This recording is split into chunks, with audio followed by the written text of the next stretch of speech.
définir un petit peu qu'est-ce qu'on peut entendre sur saveur catalane. Parce qu'on peut dire, tiens, je suis allé à Roussillon, j'ai mangé ça, c'est une saveur catalane, on a l'habitude de prendre ça à table. Voilà, donc j'ai essayé de trouver quelques origines qui peuvent justifier, si vous voulez, et dire cette saveur-là, on va la retrouver en pays catalan, soit on ne la retrouve pas ailleurs, soit on retrouve quelque chose de semblable ailleurs, mais ce sera différent, on ne le consomme pas de la même façon. Voilà. Là, pour qu'une saveur puisse exprimer un terroir, on va prendre d'abord le vin parce que c'est le plus facile, on ne va pas s'arrêter au vin. Vous savez qu'il y a des vins qui sont représentatifs par leur qualité de leur terroir. C'est les vins d'appellation. On appelait ces vins des appellations d'origine contrôlée, là, les AOC, et puis d'autres types d'appellations qui sont moins en haut de la pyramide. Mais il faut savoir qu'en matière de terroir, de saveur de terroir, c'est très certainement le vin qui est le plus en avance. Parce qu'on y a travaillé depuis plus longtemps, et puis peut-être que la vigne, le vin, c'est ce qui permet de différencier le plus de terroir. À peine on change de terroir, si on s'intéresse à la dégustation, on va s'apercevoir qu'on n'a pas exactement le même type de vin, donc on joue sur du velours, le vin est quelque chose d'agréable. Ce n'est pas une conférence que je veux faire sur le vin, mais je veux me servir, si vous voulez, de cet exemple-là, pour vous montrer comment on peut dire, après tout, ce type de vin, c'est dû à un terroir, parce qu'il y a un cépage, parce qu'il y a un type de sol, voilà. Si je devais prendre en pays catalan, mais sillon, le terroir qui est le plus représentatif, je ne dis pas ça par flagornerie et puis parce que je suis ici, mais je prendrais le terroir de Banyuls. D'abord, c'est un des terroirs le plus ancien qui a été reconnu. Et ensuite, il y a tout dans ce terroir qui donne cette saveur particulière. D'abord, il y a un paysage. Ensuite, il y a, je ne vais pas avouer quelques Banyuls m'étendre sur l'origine de la qualité de vin de Banyuls, mais il y a un terroir de schiste qui est bien particulier. Cette façon de cultiver le grenache aussi en terrasse, etc. Et donc, on a un exemple là de saveur bien catalane. On peut trouver des vins qui vont ressembler aux Banyuls.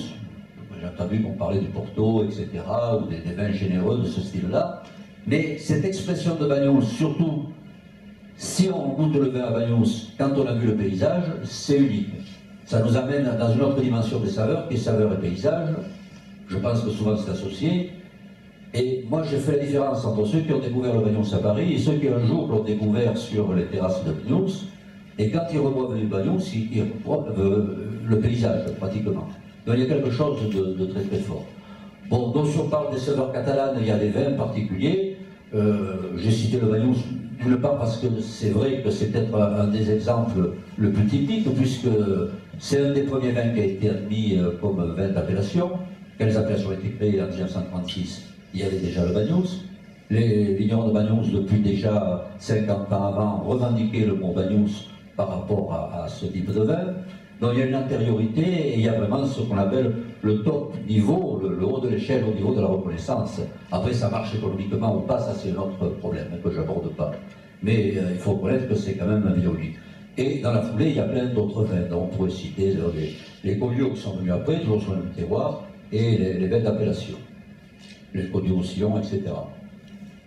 Mais saveur catalane, il n'y a pas que le vin. On reviendra sur le vin après pour entrer dans un détail au niveau de l'avenir du vin, qui risque d'être menacé, au niveau des saveurs également, à mon avis. Et il y a d'autres produits. Et malheureusement, je trouve que par rapport à ce terroir du Roussillon, où il y a la montagne, il y a la mer, il y a des fruits, les vergers le long des vallées, des plaines tout à fait riches, on n'a pas su mettre en avant beaucoup de qualités au niveau des fruits et légumes, au niveau de la reconnaissance, c'est-à-dire par exemple au niveau d'une appellation. On produit depuis je ne sais pas combien de temps certainement les meilleurs abricots du monde. J'ai eu la chance, pour me rappeler, de voyager un peu partout, et c'est vrai que cet abricot du Roussillon, le rouge du Roussillon, est un abricot qui est particulièrement délicieux. Je ne comprends pas qu'on n'ait pas demandé, que les Catalans n'aient pas demandé, il y a même 31 années, à avoir une appellation pour ce type d'abricot, avec une variété d'ailleurs qui vient typée et qui s'appelle l'abricot rouge du Roussillon. Bon, on m'a dit que c'était parce que le nom de la variété, que c'était le nom de l'appellation, c'était difficile à régler. Quand on commence à s'arrêter à ce genre de détails, je suis un peu inquiet. Depuis un an, l'abricot rouge du Roussillon est passé en appellation d'origine contrôlée, plus exactement en AOP, puisque maintenant il faut réfléchir au niveau européen. Peut-être on reviendra sur cette différence entre AOC et AOP. Je fais partie des quelques personnes qui pensent qu'on s'est un peu fourvoyé en acceptant le règlement européen et en acceptant d'être AOP sur le plan européen, parce qu'on aurait pu faire jouer une exception française à ce niveau. Les artichauts, par exemple, l'artichaut violet, vous savez que la Salanque, c'est une des cultures principales. Ces artichauts sont de plus en plus réputés. C'est peut-être en Roussillon, il y a eu les premiers artichauts qui sont rentrés sur le territoire français. Donc, ça se justifiait. Et aujourd'hui, il y a une appellation qui est revendiquée, qui est une IGP. Alors, je vais prononcer souvent des mots comme ça, AOP, IGP, je ne peux pas faire autrement, même donc, simplement, AOP, c'est une appellation d'origine, et IGP, c'est une appellation, mais avec moins de contraintes, si vous voulez, qu'une appellation contrôlée. On y reviendra. On a également des appellations, des spécificités au niveau de la viande, en particulier ici, également une appellation qui a été demandée et qui va être obtenue, je pense, d'ici peu, avec la rosée des Pyrénées. Bon, le pays catalan n'est pas un pays producteur de viande, traditionnellement, et traditionnellement c'était surtout du mouton qu'il y avait. Mais il se trouve qu'il y avait des éleveurs en montagne qui avaient des vaches, et qui avaient cette habitude de garder des veaux sous la mer jusqu'à la fin de l'estive, et puis de façon très courageuse, parce que ce n'était pas forcément très rentable, on a quelques éleveurs, c'est partie de la force du Roussillon, des Pyrénées-Orientales, qui restent sur ces montagnes, qui essaient de faire des efforts pour entretenir de l'élevage. Ça permet en même temps de protéger l'environnement, d'une qualité de paysage, et je pense qu'il faut leur rendre hommage. Et c'est quand même des petits circuits, et ils ont essayé d'avoir cette spécificité qui va être reconnue, d'avoir cette rosée des Pyrénées. Alors, rosée des Pyrénées, qu'est-ce que c'est? C'est un veau. C'est un veau qui est de couleur rosée, c'est pour ça qu'on l'appelle rosée des Pyrénées. Il est de couleur rosée parce qu'il est sous la mer, mais en même temps, il est en estive, il mange un petit peu d'herbe, et le lait de la mer, en même temps, profite de toutes les plantes aromatiques qui se trouvent sur les flancs du Canigou, et donc il y a une saveur particulière. C'est un peu entre une sorte de viande purement blanche et une viande rouge. Voilà. Il y a une grosse production, et ici, vous voyez, c'est des... Au pied je pense qu'on n'est pas loin du Canigou, avec je crois que c'est une Gasconne, et le jeune veau avec un croisement qui apparaît à côté.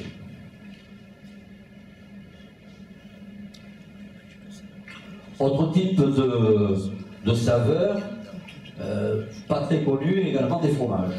On a traditionnellement des fromages de chèvre, de brebis, et puis aussi des fromages de vache. Il n'y a pas eu d'appellation, mais je ne pense pas qu'on obtienne une appellation d'après quand je discute avec ces producteurs. Mais il y a une garantie qui est importante pour ceux qui s'intéressent à la consommation. C'est la garantie quand on a un fromage fermier catalan, que ce soit un fromage qui est fait à la ferme. C'est-à-dire c'est fait avec du lait cru. C'est un fromage qui est élaboré sur place, directement à la ferme, et affiné également dans certains cas à la ferme. Donc on a une production directe, et c'est quand même une garantie pour ceux qui sont amateurs de saveurs qui viennent directement de la ferme. Donc on est vraiment l'aboutissement d'un produit très très complet. Et puis ces fermes, la plupart sont ouvertes, où on les trouve sur les marchés locaux. Et donc ils ont déposé une marque qui s'appelle Fromager Fermier des Terroirs Catalans, et qui permet de retrouver ces types de fromages. Parmi ces types de fromages, une tradition qui s'appelle le bateau, on y reviendra, qui est du fromage qui est caillé, voilà, tout simplement, du fromage frais, et qu'on va retrouver un petit peu dans des saveurs catalanes, en particulier au niveau de la cuisine. Alors, toutes les saveurs dont j'ai parlé sont des saveurs qui sont protégées par une appellation, c'est le cas des vins, c'est le cas de quelques fruits, qui peuvent être ensuite protégés des fois par des marques déposées, et puis des fois il y a une réputation, et ça suffit, enfin, à mon avis ça ne suffit pas, c'est là où devient un danger, mais tout le monde dit, on sait ce que c'est que l'oignon rouge de Toulouse, on le trouve sur tous les marchés, là vous avez l'oignon rouge de Toulouse, Malheureusement, quand je me suis intéressé à cet oignon rouge de Toulouse, je me suis aperçu qu'il y avait beaucoup plus d'oignons sur les marchés que ce qu'on trouve de maraîchage à Toulouse et à ses environs. Donc on peut baptiser, il faut s'en méfier, mais comme il n'y a pas de définition déposée, il ne peut pas y avoir de contrôle. Mais on peut trouver le mot oignon rouge de Toulouse un petit peu partout. Or, c'est l'oignon qui est réputé parce qu'il est assez doux, il ne pique pas, et je trouve dommage qu'on ne fasse pas un effort. C'est très certainement dû, je ne suis pas spécialiste, mais c'est très certainement dû à des variétés qui sont tout à fait spécifiques, et je trouve dommage qu'on ne fasse pas un travail, que ce soit par l'INRA ou ailleurs, de recherche sur ces variétés pour les bloquer, et puis les bloquer, comme on a fait sur d'autres appellations, un territoire en disant voilà, ce sera tel type de variété, ce sera tel territoire, et on aura une garantie sur les marchés, et on pourra mettre l'oignon rouge de Toulouse. Voilà. Mais il y a plein comme ça de saveurs qui... Les Catalans sont très amateurs de dire moi je suis fier, il y a l'oignon de Toulouse, il y a ceci, il y a le céleri Verdun et compagnie, mais ils n'ont pas fait l'effort de le déposer. Les menaces peut-être commencent à ce manque d'effort. À côté de ça, on voit quelques produits qui sont en train de disparaître, ou qui ont connu une certaine gloire. Voilà. Alors certaines productions sont tout à fait localisées, et moi je pense qu'elles vont finir par disparaître, quoique de plus en plus il y a des associations comme Slow Food, des associations culturelles qui s'intéressent à tout ce qui est diversité, un petit peu de terroir, diversité de variétés, et qui essaient de les protéger. La première, là à gauche, c'est un navet, c'est un navet de Cerdagne, voilà. Et il ne ressemble pas aux autres navets, il est un peu plus fibreux, je ne dirais pas qu'il est meilleur, hein. À mon avis, je préfère même les autres navets, donc d'ailleurs, pourquoi vous en parlez si Mais je trouve qu'il a un goût tout à fait particulier.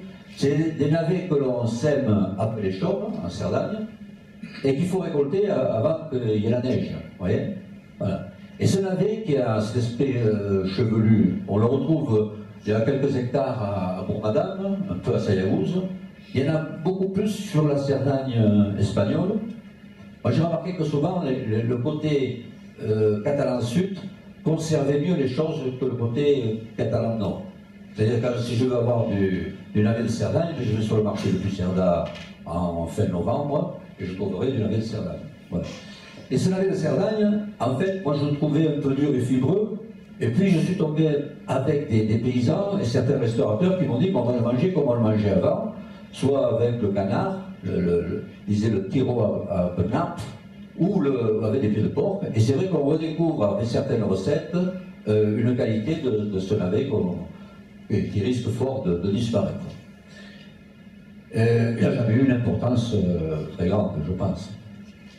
À droite, en revanche, vous avez un raisin qui s'appelle le Jaumet. Je ne sais pas si vous avez entendu parler du Jaumet.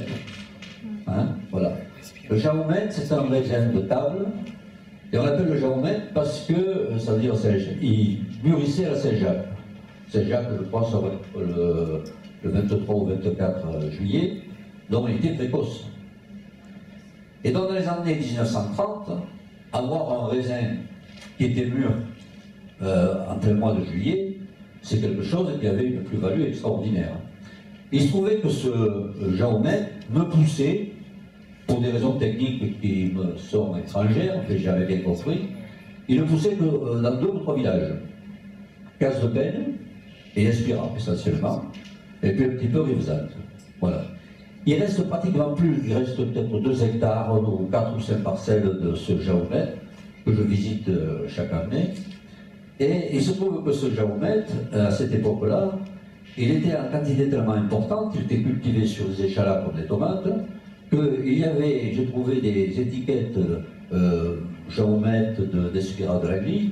Il partait par la coopérative fruitière, il partait ensuite à Paris, il partait également même à Londres et dans d'autres pays, et donc les gens faisaient énormément d'argent. J'ai rencontré des anciens qui m'ont dit, avec la récolte de Jaumet, plus les abricots qu'on avait fait au mois de juin, il y avait des abricots cette période à Casse-de-Peigne, plus les vins doux qui commençaient déjà à se développer, en un an on se payait la maison. Je veux dire, si aujourd'hui vous dites à des agriculteurs, sur n'importe quelle production, qu'on peut se payer la maison avec un an de produit brut, ils vont vous dire que c'est pas possible parce que voilà. Et en fait, ça a été une véritable manne mais qui n'a pas duré très longtemps. Voilà une photo, je crois, de 1930. On est à, je ne sais plus si à Case de Peine ou Espira de la Vie, ça n'a aucune importance. On est dans une cave, vous voyez le tonneau. Hein, et il faut beaucoup de personnel, parce que bon, c'est ça aussi, pourquoi le géomètre a disparu. Parce que bon, le réseau de table a disparu en France parce qu'il faut beaucoup de personnel et que la main-d'œuvre est chère. Et puis on a été concurrencé ensuite par d'autres productions, en particulier avec des raisins qui étaient plus jolis comme l'italien, qui étaient plus précoces parce qu'ils venaient d'Espagne, du Sud, les Serres, puis le Maroc, etc. Et puis après il y a une production, j'en parlerai parce que malheureusement j'y ai travaillé au Brésil en concurrence sur les raisins de table, et qui laisse pas de toit, qui fait qu'on ne pourra pas lutter contre ça. Mais il y avait peut-être la possibilité de le sauver. Il fallait pouvoir dire, mais voilà, c'est un produit qui est particulier, nous les Catalans on a le géomètre, vous à Moissac vous avez le chasselas, vous avez donné une appellation à mon chasselas de Moissac, on n'a jamais eu le courage de demander, on a fait du fric, de 1930 jusqu'à 1950-55, mais on n'a pas su protéger un petit peu ce créneau, hein, c'est une production de niche. Et je pense qu'on n'a pas su bien le protéger. Voilà. En même temps, on se réveille, c'est un peu tard, il n'y a que 2 hectares, il n'y a personne qui a travaillé ces plans-là, il n'y a pas de sélection, c'est un peu dommage. Parmi les saveurs catalanes également, on peut penser qu'il peut y avoir des variétés, on en a parlé, il y a des expressions de terroir, et il y a également quelques races. C'est-à-dire, on n'est pas un pays d'élevage, mais quand même. Au niveau de la brebis, je voulais signaler cette brebis très jolie, là, avec les flancs rouges et les pattes rouges. C'est la brebis rouge du Roussillon. Hein. Ça représente 10% du cheptel de brebis à peu près. Et elle est menacée également de disparition, parce que là, l'autre type de brebis, là, type Laconne, si vous voulez, est beaucoup plus classique. Et puis vous avez ici une très très belle chèvre, avec les cornes bien aplaties derrière, vous voyez, on dirait qu'elle est allée se préparer avant la photo. Et c'est la véritable chèvre catalane. Je crois qu'il doit y avoir 2 ou 3 troupeaux, dont celui de M. Quenta à Lazillas, qui m'a fait visiter, c'est magnifique ces troupeaux. Et là, il y a une race particulière, et d'après ce qu'il me dit, il y a également un goût particulier qu'on pourrait retrouver sur certains fromages. Voilà, donc des petits clins d'œil. Et puis quand même, je veux vous poser une question, qu'est-ce que c'est que ça? Hein? Oui. Ben, je rejette le calé. On va passer au niveau supérieur parce que je vois que le niveau est bon, là, quand même. Hein? Parce que des fois, Hein? Alors, c'est la vache de l'Albert ou la Massanaise. Il y en a de plusieurs couleurs. Il paraît qu'il y en a qui ont la robe plus claire. Moi, je ne suis pas un spécialiste. Et voilà. Donc, je voulais vous faire un clin d'œil, vous qui êtes de cette région. Il existe donc une vache indigène, hein, pratiquement, d'origine d'ici. Moi, je n'ai jamais goûté, on m'a dit qu'il y a une saveur particulière, je ne sais pas si... bon, ça va pas chercher bien loin. C'est certain qu'on ne va pas sauver les saveurs catalanes avec uniquement ce genre de choses. On ne va pas sauver l'économie de l'agriculture non plus. Mais je pense que c'est bien que ça ne disparaisse pas, parce que sinon, petit à petit, quand on admet que des choses comme ça, sous prétexte de manque de rentabilité, disparaissent, sous prétexte de manque d'intérêt du grand public, disparaissent, on perd soit un génotype, sur le plan génétique, soit on perd une variation de saveur, donc un enrichissement, on perd un petit peu notre âme, voilà.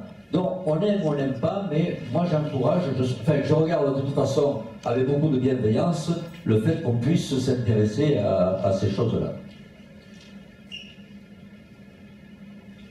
Alors, autre chose qui fait les saveurs catalanes, j'ai essayé de vous montrer des saveurs qui étaient, comment dirais-je, d'origine naturelle, c'est-à-dire c'est soit le terroir, soit la variété, soit la race.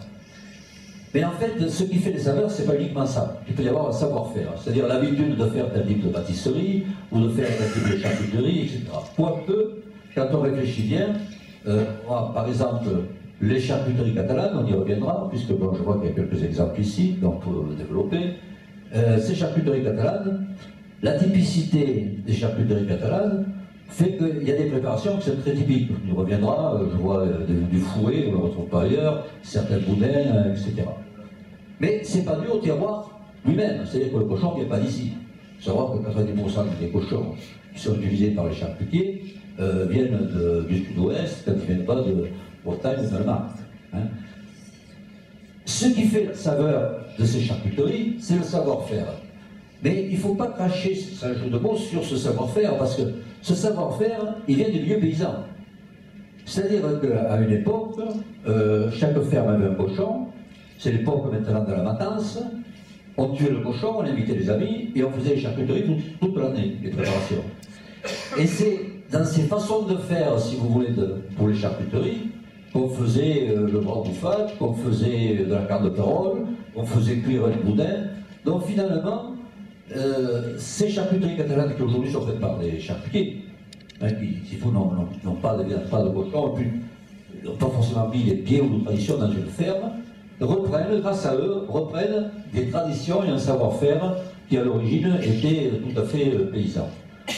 Alors, pareil pour tout le cortège des desserts, hein, là j'ai mis les rousquilles, c'est le premier mot qui vient quand on dit si tu vas en pays catalan, ramène-nous des saveurs catalanes, on dit du sucré, on dit et tu ramèneras du touron et des rousquilles. Voilà. Le problème de ces charcuteries catalanes, c'est qu'elles n'ont jamais été définies. Et que, bon, moi je sais que si quelqu'un me dit fais-moi goûter une charcuterie catalane en disant quelque chose qui est différent de ce qu'on peut manger ailleurs, ben, je trouverai. Sur cette table, par exemple, il y a pratiquement aucune erreur, c'est rare. Hein.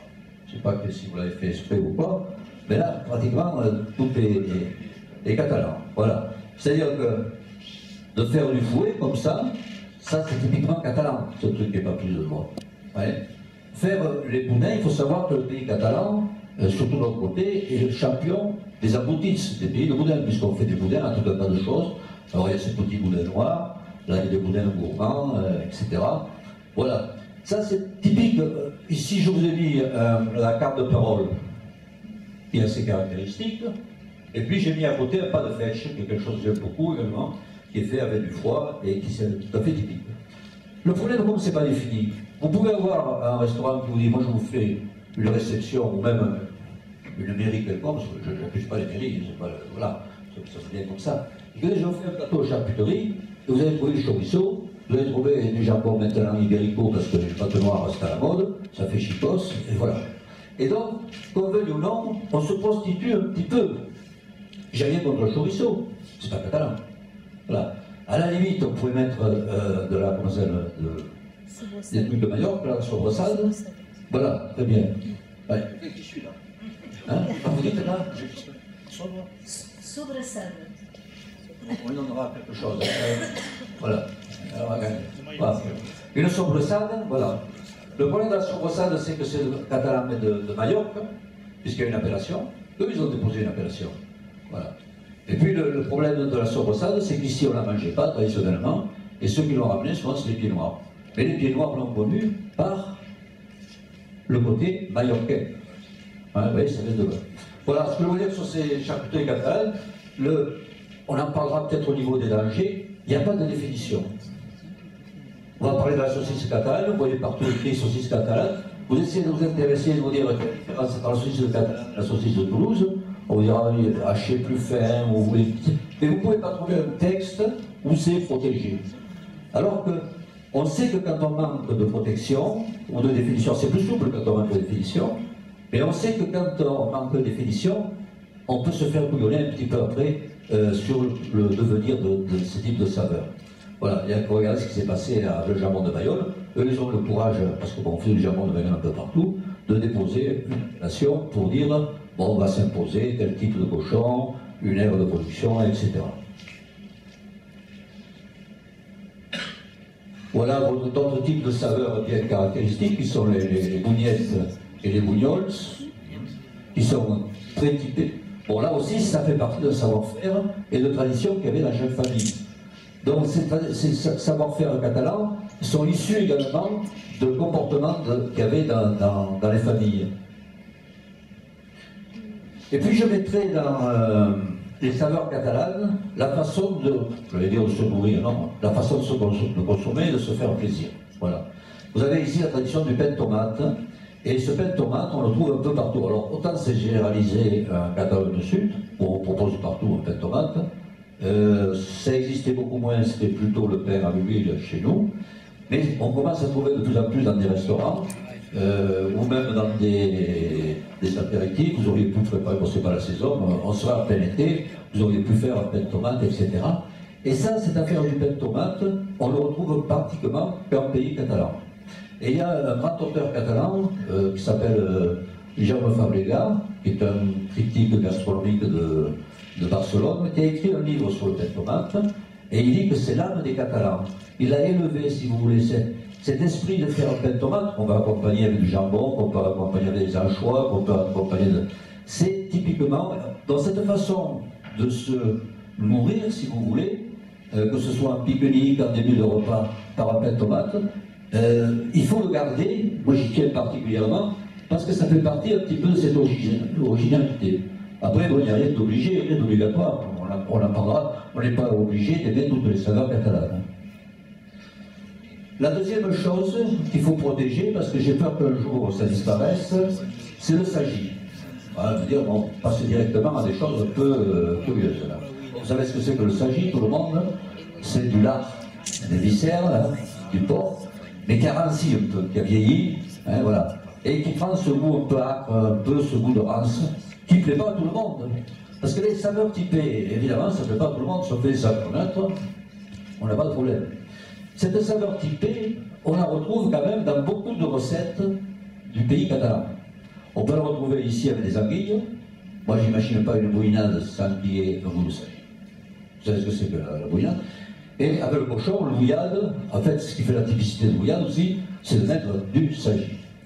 Or, il se trouve que ce goût de rance, quand certaines personnes que j'invite pour faire découvrir les saveurs catalanes, surtout chez les jeunes, se trouvent confrontés à ce goût de sagis, ont des fois un rejet.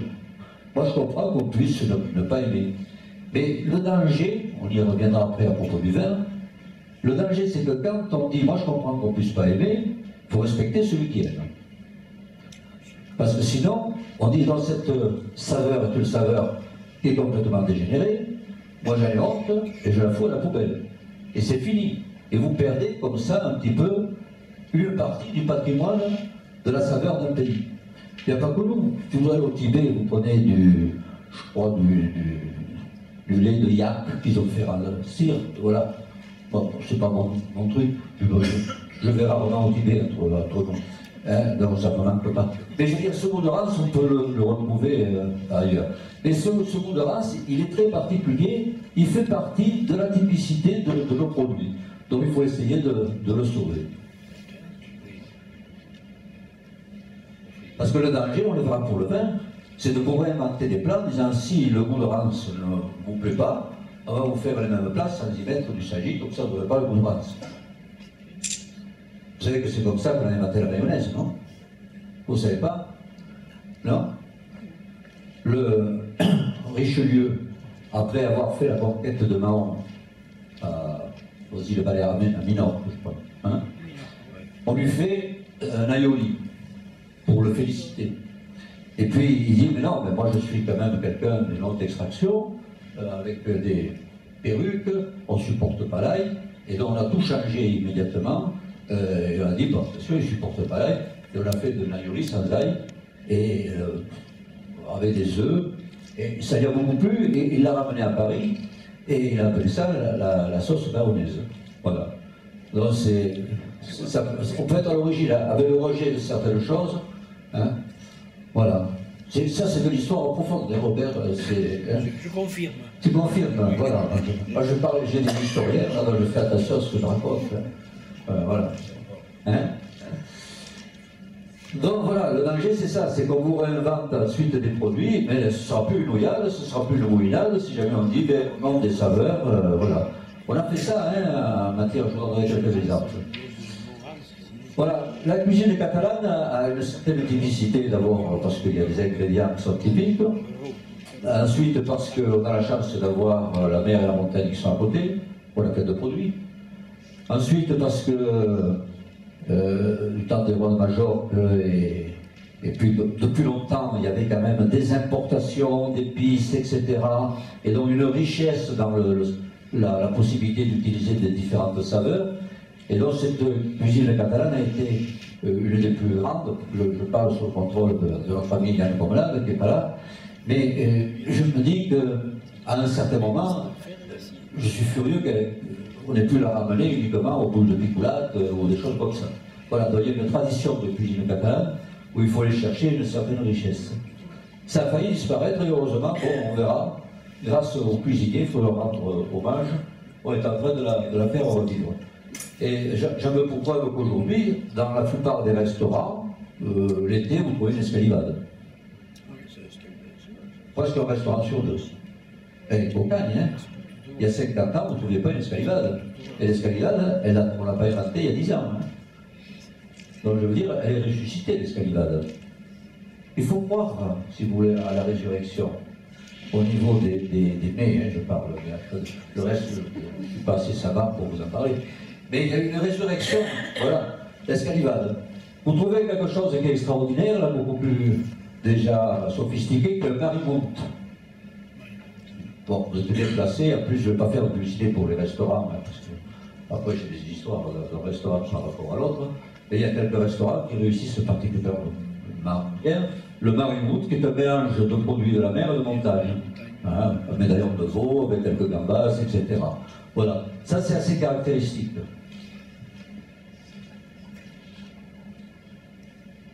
Bon, je passe sur ces desserts. Pourquoi j'ai mis ces desserts? J'ai mis ces desserts, j'en parle dans mon livre sur les saveurs catalanes, le dictionnaire, tout simplement parce que j'ai essayé de faire une photographie des saveurs existantes mais vivantes. C'est-à-dire que j'ai fait le tour des marchés, le tour des restaurants, j'ai fait le tour des caves et j'ai dit qu'est-ce qu'on voit? Pas pour un touriste. Et aujourd'hui, effectivement, dans beaucoup de cartes de restaurants, on vous proposera une crème brûlée ou une crème catalane. On vous proposera un melimato avec des produits locaux. C'est-à-dire le mato, ça vient d'ici, vous avez parlé, il n'y a pas beaucoup de fromage. Mais cette tradition du fromage frais, on la fait revivre maintenant directement sur la table à travers un restaurant. C'est pas mal. Ça permet d'être optimiste. Et également, bon, les miels, je vais en parler, on a une richesse de miel, compte tenu de la richesse des fleurs que l'on a, extraordinaire. Ces saveurs catalanes, on les retrouve également dans la nature. Voilà, je voudrais terminer ce premier tour d'horizon sur les saveurs catalanes avec ce qu'on trouve dans la nature. Alors vous allez me dire, on trouve ici les mêmes choses qu'on trouve de ces dans notre nature. Bon, c'est vrai qu'il y a des traditions un peu particulières. Là, vous avez une assiette de couscouille. Le couscouille est une plante, finalement, qui est assez rare.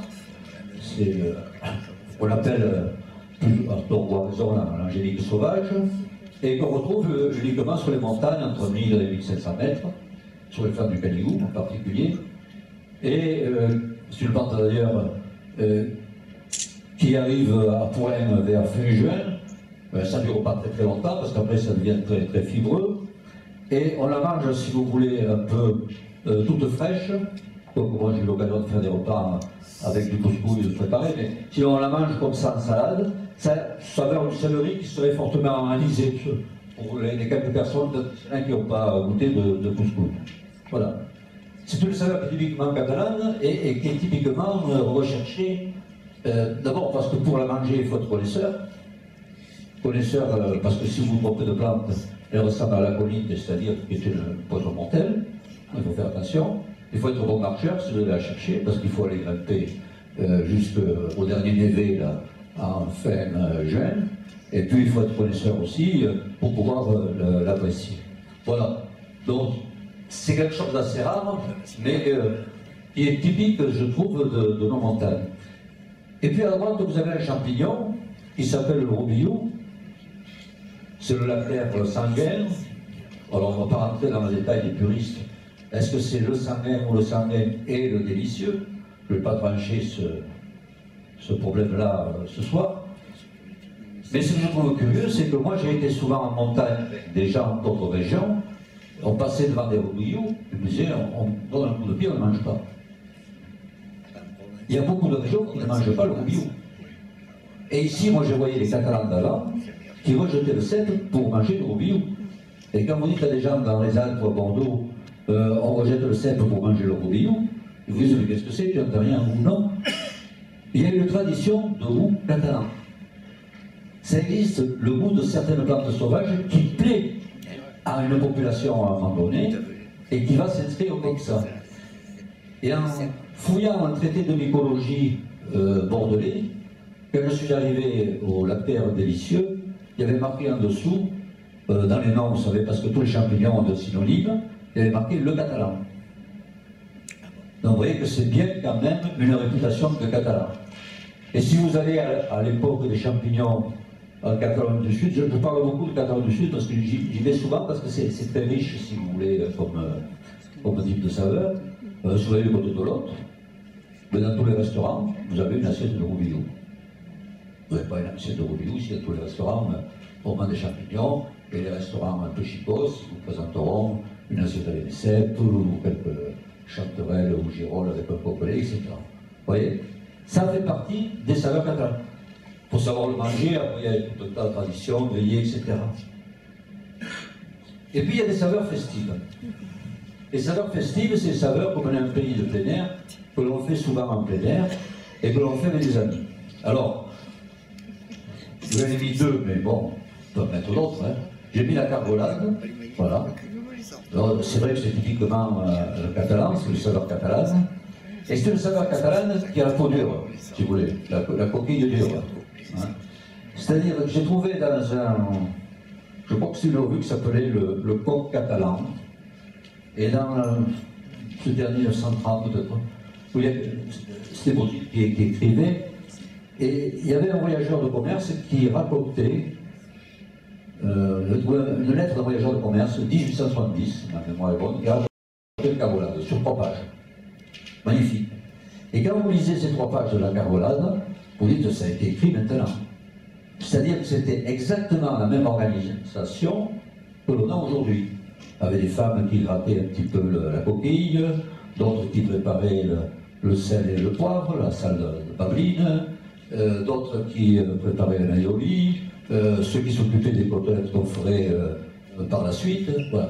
J'ai cru, ça n'a pas changé de l'iota. Et je trouve ça magnifique qu'on puisse décrire en 1870 une ambiance d'un repas de campagne qui était exactement la même ambiance que les carolades que vous faites aujourd'hui dans des ermitages. Si ça, c'est pas quand même une tradition. Alors, on n'est pas dans la haute gastronomie, je sais quand on parle de carolade, mais enfin, je veux dire, quand on parle de saveurs en général, on ne veut pas parler que de saveurs qui prétendent à une gastronomie très élevée. Vous voyez, ça me paraît très très important, cette carolade. Et à droite, vous avez la chocolatade.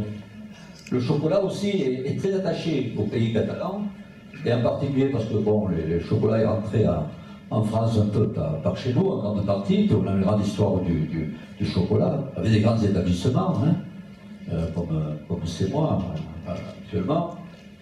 Et il y avait cette tradition du chocolat chaud, qui s'est un peu perdue, qui était très chic dans les années 40 à Barcelone, par exemple. Il y avait des établissements qui étaient spécialisés où toute la bourgeoisie barcelonaise venait prendre une chocolatade. Voilà. Et là, vous n'avez plus qu'une tradition de chocolatade. Ici, on est à Palau de Cerdagne, et il la font une fois par an, je crois que c'est le 15 août, le 16 août, je crois, hein, de mémoire. Voilà. Et puis quelques-unes font la confrérie du chocolat. Voilà, c'est quelques traditions comme ça qui font partie. Vous voyez, ce que je voulais vous dire, pour essayer de voir maintenant quels sont les dangers des saveurs catalanes, il faut comprendre d'où ça vient. Il y en a qui viennent du terroir, il y en a qui viennent de savoir-faire de famille, il y en a qui viennent de tradition, de façon de se nourrir, et c'est ça qui fait cet ensemble-là. Alors, la question qui se pose, et on est là pour ça, est-ce que les saveurs catalanes sont menacées?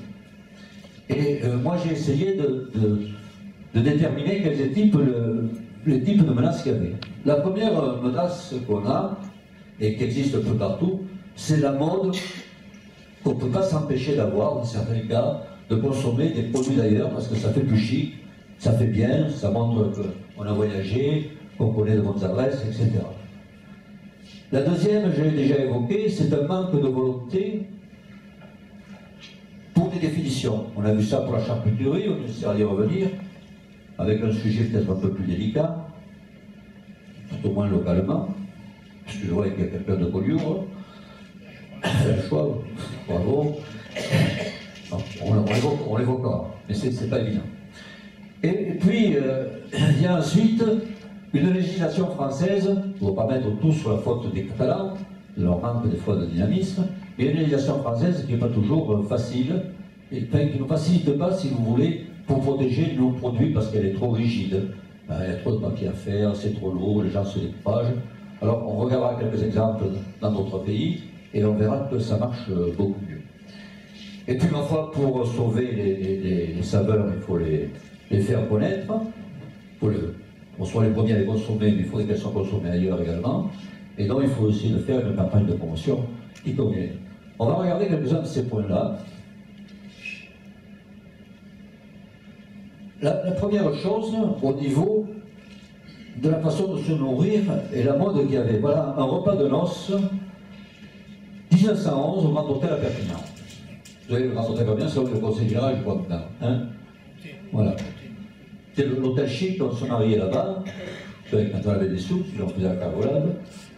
Et voilà, huître de marin, bon, d'accord. Filet de sole argentin, ok.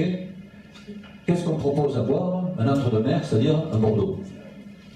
Voilà. Ensuite, chevreuil rameneur, qu'est-ce qu'on propose sur la carte? Du Saint-Émilion, bravo, encore Bordeaux. Poulet de Houdan, je passe, périgourdine, aspic de pâté au Porto. Ouais. Alors, le cuisinier, là, quand même, à Perpignan, du plus grand hôtel, s'il a à faire un foie gras ou un truc, non seulement il prend du Porto, mais il s'invente et il le met. Je signale que le Bagnous était déjà connu. Donc. Autre vin moulin à vent, c'est pareil, et puis Vacherin, champagne. Pas un seul plat catalan. Pas un seul vin catalan. C'est dramatique. Après, c'est comme les gens divorcent. Vous vous mariez, ici, vous ne prenez pas un vin catalan, c'est le mauvais augure. Hein? Voilà, il y a des sanctions quand même dans la vie. On va prendre autre chose. Tout ça, je ne l'évoque pas, hein, c'est des documents, mais vous avez. Voilà. Moi j'aime bien ça. C'est quelque chose d'extraordinaire, ça m'a fait réfléchir pendant longtemps. Mais pour une autre raison, je vous raconterai quand même, là, sur un peu de temps. Des anecdotes intéressantes. On est en 1909, on inaugure la ligne du petit train jaune. Il y a le ministre, etc. Donc, quand vous inaugurez ce genre d'entreprise, il y a du bon monde, bien entendu. Je ne sais plus où se fait le repas, mais je sais qui fait le repas. C'était le cuisinier d'Olette, de La Fontaine, qui est resté pendant très longtemps en restaurant assez connu. Voilà. Je retrouverai le nom du propriétaire. Et donc je tombe sur ce menu, où on voit, bon, peu importe, jambon d'York, les volailles princesses, le chevreuil rameneur, le paquet d'Olette, c'est parce que comme le cuisinier, là, il était pas mégalo, mais enfin il savait s'y faire, quand il faisait les choses lui-même, quand il mettait le nom, ou son nom, ou le nom du village, voilà.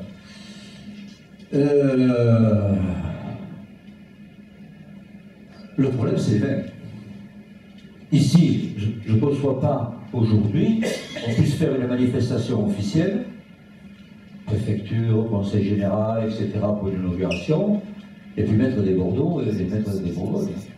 Je crois que ça poserait un problème. Alors, quand vous regardez les vins qui sont proposés, vous avez le Code Saint-Antoine, je vous en parlerai après, parce que personne ne le connaît, j'ai mis longtemps à savoir ce que c'était, et l'histoire est belle.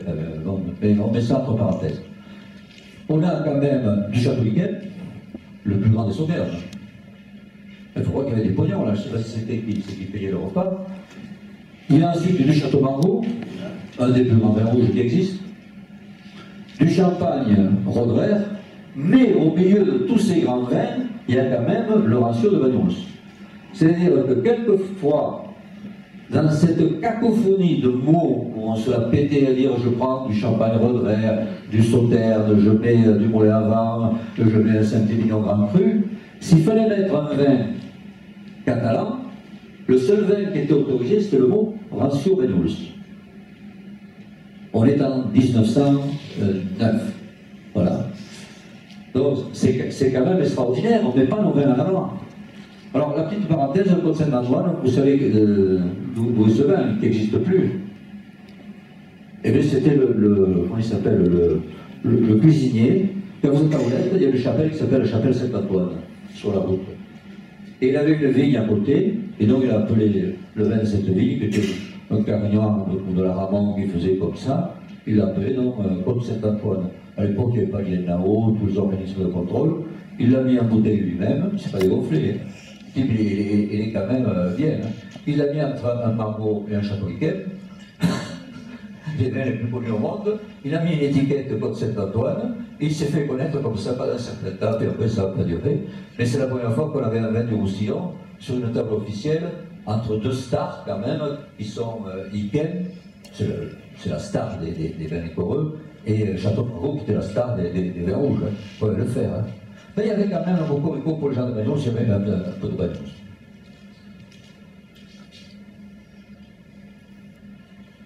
Voilà, donc c'est vrai que ces problèmes de vin du Roussillon étaient souvent maltraités parce que moi je suis arrivé en Roussillon sur le plan de travail, pas sur le plan de la naissance, mais j'étais déjà arrivé.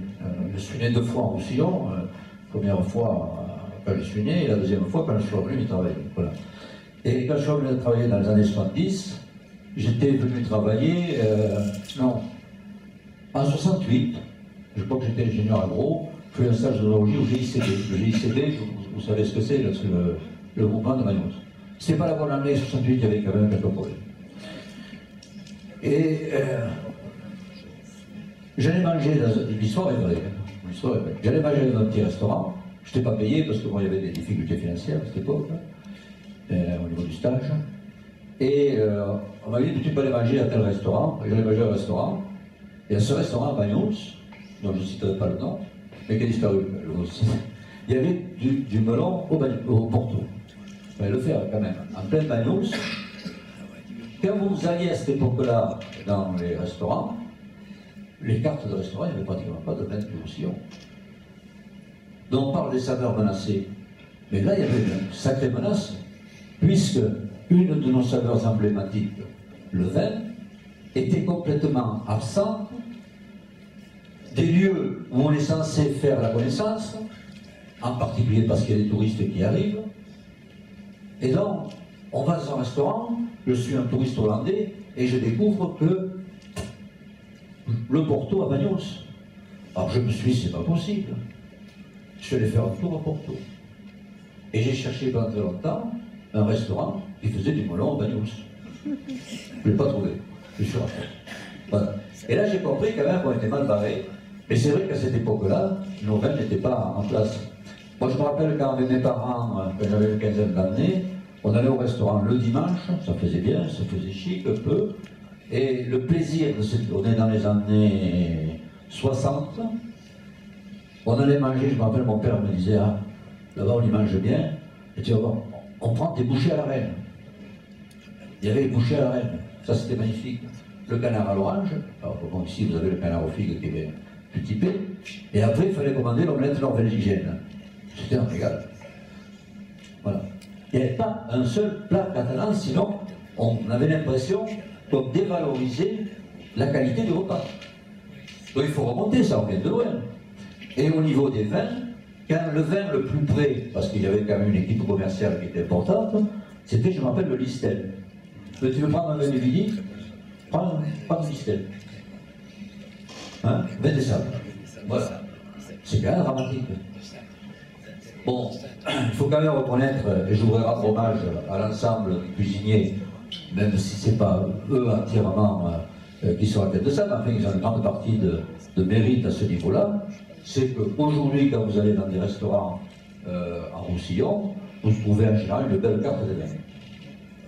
Vous trouvez tous les prix, mais vous trouvez de jolis vins. Voilà. on revient de loin. Vous trouvez sur la carte et les menus des mots catalans qui vous sont proposés. Donc ça fait partie, si vous voulez, là c'est pas une menace, mais c'est pour vous expliquer que on a failli passer à côté.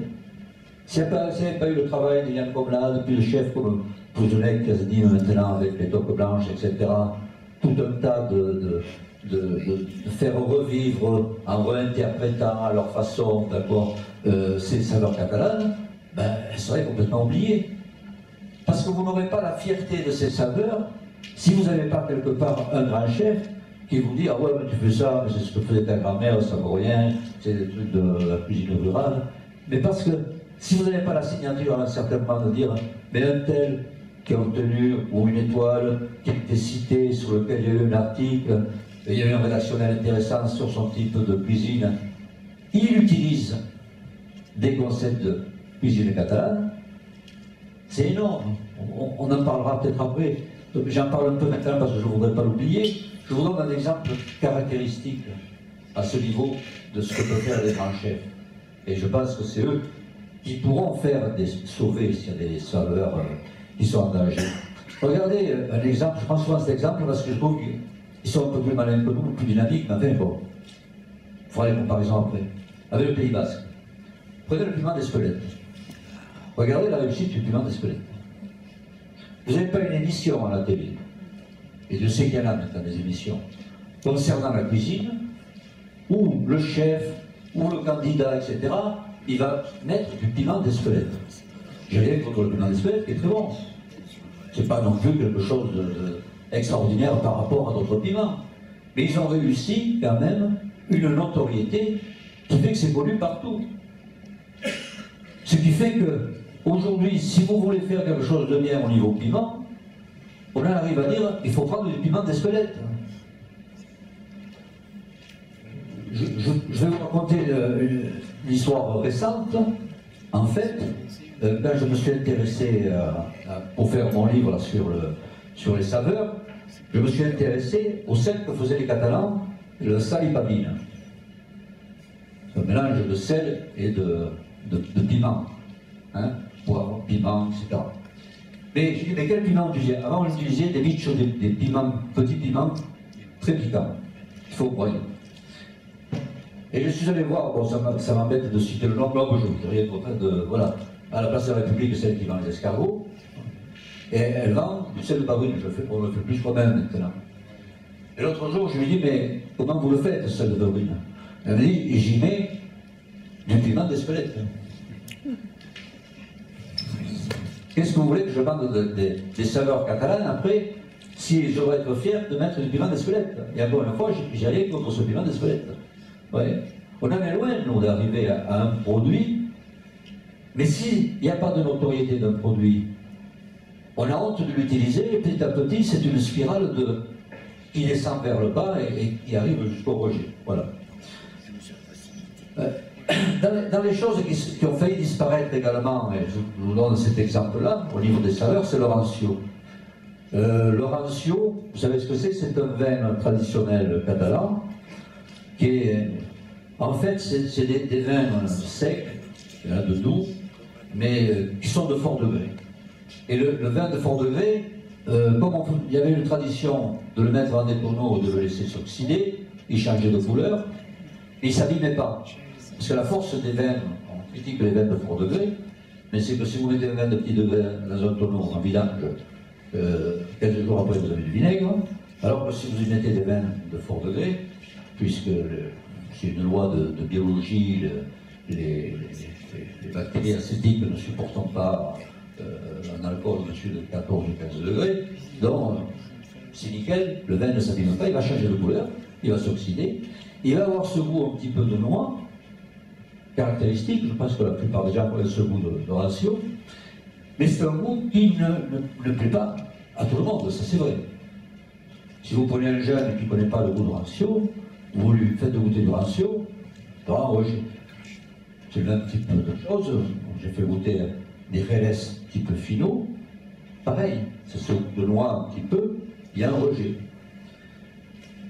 Le problème, c'est que chaque vigneron avait du rancio, voilà, et que ce rancio a eu ses heures de gloire. Il a eu ses heures de gloire parce que, comme je vous l'ai montré dans certains documents anciens, quand il fallait citer un vin typique, on trouvait le rancio.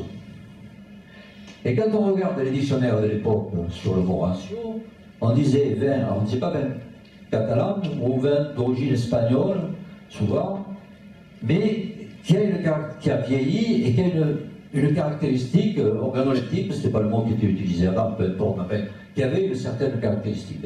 Et si vous regardez le dictionnaire de gastronomie, sous le traité de gastronomie d'Alexandre Dumas, à un moment donné, il y a quelque chose de magnifique, il fait comment se choisir une cave.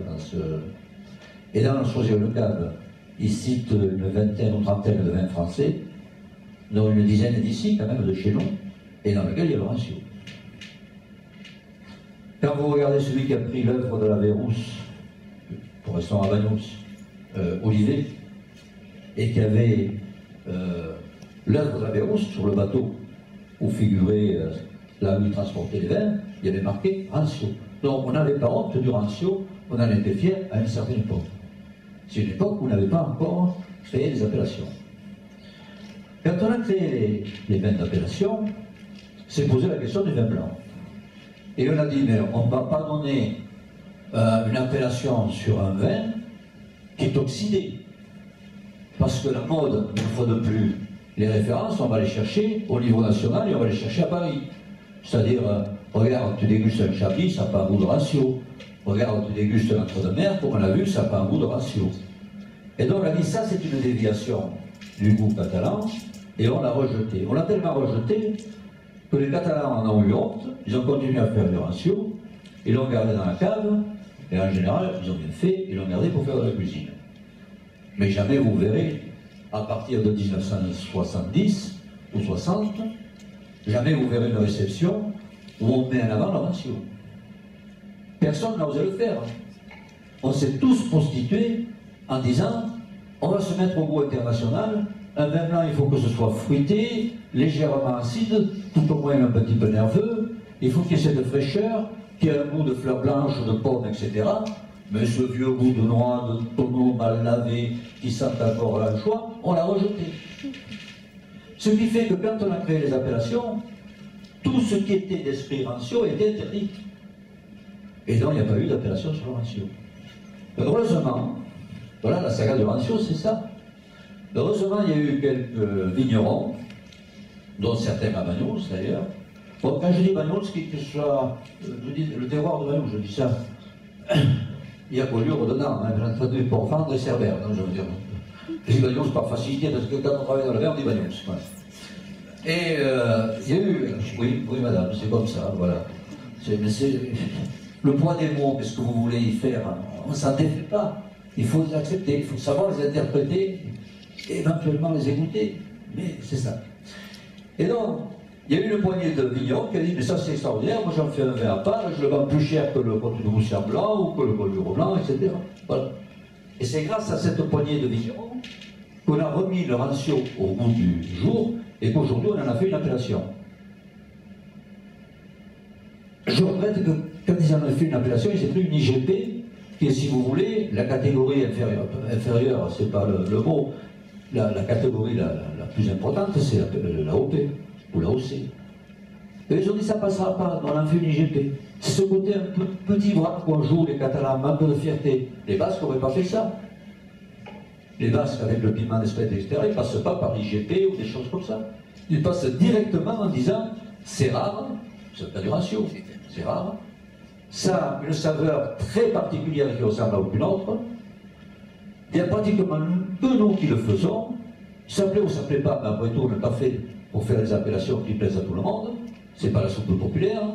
Et donc, ça demande à être au haut niveau. On ne l'a pas fait, on ne l'a pas demandé comme ça.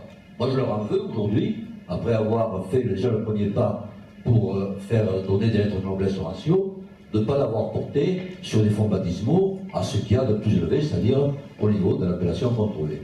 Alors on m'a répondu, oui, mais c'est facile, toi tu fais du baratin, tu es à la retraite, c'est plus difficile à faire dans les ministères et compagnie. Il ne faut pas avoir peur du difficile, sinon on n'avance pas. Alors après, moi je me suis amusé à rêver sur autre chose aussi, dans les saveurs catalanes, ça ne sont pas menacées, mais dire on aurait pu en faire des saveurs catalanes J'ai trouvé des produits qui le méritaient, et on n'a jamais voulu aller loin pour essayer de dire, tiens, c'est une saveur particulière, on pourrait faire quelque chose avec ça. Je vous donne un exemple au niveau du raisin de table. Bon, je sais que ce n'est pas très à la mode, le raisin de table. Quand vous allez sur les marchés, on est inondé par des raisins de table qui viennent d'Italie, qui viennent d'Afrique du Sud, etc. Surtout à Noël, avec les problèmes de l'hémisphère sud, c'est facile. Aujourd'hui, bon, ça coûte cher, mais c'est facile de faire de ce genre de production. Et donc, je me suis intéressé au muscat, que je voulais bien, qui est le muscat d'Alexandrie, qui est sur la droite, vous voyez. La grappe n'est pas toujours bien foutue, mais les raisins sont bien dorés. Et puis quand vous goûtez ces raisins, tout le monde a goûté des raisins de muscat d'Alexandrie, je pense, il y a une saveur particulière, c'est craquant, c'est juteux en même temps. Il y a une intensité au niveau de l'arôme du muscat. En plus, moi j'ai travaillé scientifiquement, et je peux vous dire que c'est la concentration aromatique la plus élevée au monde, mesurée en terpénol. Et j'ai trouvé dommage qu'on ne le considère pas comme un vrai raisin de table. Alors on ne le considère pas comme un vrai raisin de table pour la bonne raison que ces cépages, ces raisins de muscat sont utilisés pour faire des vins naturels, et en particulier le muscat d'Oxalt. Comme pendant longtemps, le vin douce, ça a payé, comme on dit, hein, on fait donc de l'argent, mais on ne réfléchit pas, c'est le problème souvent, et donc toute la production de muscat, elle passera comme ça. J'avais dit à l'époque, c'est peut-être l'occasion, quand la situation est bonne, de penser au futur, disons, et puis d'imaginer que ce cépage de muscat qui nous fait d'excellents vins naturels pourrait faire aussi autre chose, et pourquoi pas du raisin de table. Oh oui, mais le raisin de table, on l'a partout. Et puis comme on l'a à côté de la main, vous sortez de Perpignan, vous allez dans une ligne, vous trouvez du muscat, vous prenez ça. Ça n'a pas de valeur, puisque vous pouvez prendre un grain de muscat comme ça. Mais je vous dis, c'est un des meilleurs muscats au monde. Voilà. On n'a pas voulu le présenter comme un raisin de table, et c'est un petit peu dommage. Mais ça n'aurait pu se présenter que si on va loin, parce que face à lui, qu'est-ce qu'on a comme raisin de table? Je vous ai mis à côté, je ne sais pas pourquoi. Quand j'ai fait le montage, j'ai eu envie de mettre ça, vous savez, ça ne s'explique pas. C'est une photo que j'ai prise au Brésil. Dans la région du nord-est brésilien, près d'un fleuve qui s'appelle le San Francisco, à Petrolina, il y a une production de raisins de table qui pour moi est peut-être la production la plus intelligente du monde, certainement, avec les meilleurs résultats. C'est-à-dire qu'on est un climat pratiquement tropical, on fait 2 récoltes par an, la première à 30 tonnes, la deuxième à 20 tonnes.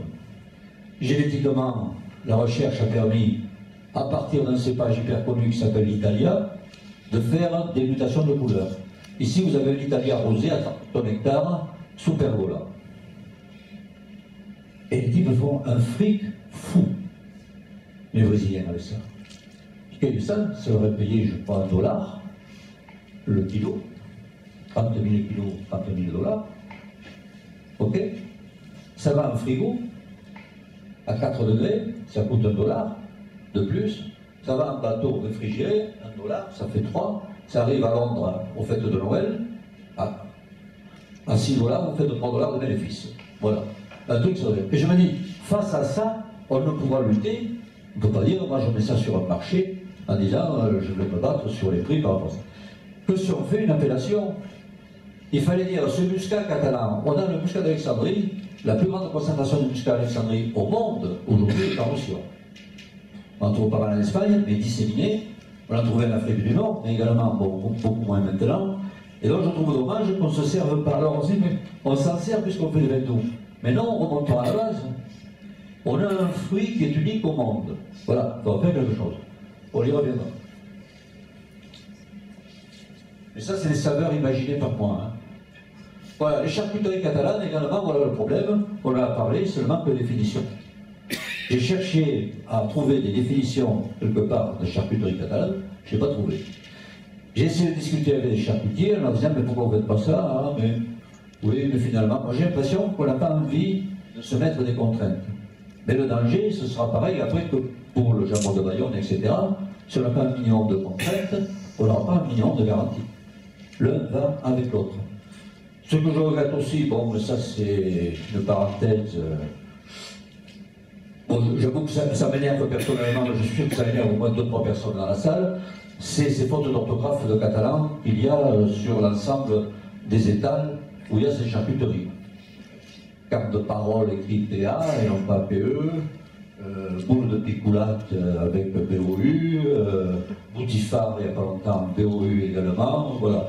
Bon, mais là c'est pas grave, c'est écrit phonétiquement. Vous prenez n'importe qui dans la rue sans qu'il ait fait des études extraordinaires, et vous lui dites qu'est-ce que tu fais ce week-end, tu peux m'écrire au week-end, il ne fait pas une faute de pas écrire au week-end. Alors que pour prendre un mot catalan, enfin, c'est dommage. Je pense qu'on ne rend pas service aux saveurs en disant c'est pas important, je sais pas, peut-être que je me trompe, hein, que je fais un mauvais combat, mais je trouve ça un petit peu dommage. Voilà. Et donc on pourrait faire une appellation parce qu'on verra qu'il y a d'autres pays qui ont fait des appellations à ce niveau, au niveau de ce charcuterie. Mais encore, faut-il préciser les définitions. Ben, ça c'est la saucisse catalane. Vous savez ce qui fait le goût de la saucisse catalane?